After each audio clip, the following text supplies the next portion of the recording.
Supreme court వ్యాఖ్యల నేపథ్యంలో కమల్ హాసన్ దిద్దుబాటు చర్యలు మొదలుపెట్టారు.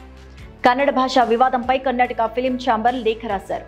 తన వ్యాఖ్యలను తప్పుగా అర్థం చేసుకున్నారని అందులో వెల్లడించారు కమల్ హాసన్. తన వ్యాఖ్యలను తప్పుగా అర్థం చేసుకున్నారు. అందులో నేను మాట్లాడింది తప్పు కాదు, నేను మాట్లాడిన ఉద్దేశం వేరు, కానీ నా మాటలను తప్పుగా అర్థం చేసుకున్నారు. ఇది ఎంతో బాధ కలిగించే అంశంగా మారింది. వాస్తవానికి మనమంతా ఒక్కటే, ఒకే భాష అంటే కుటుంబం నుంచి వచ్చాము అని చెప్పాలని అనుకున్నాను.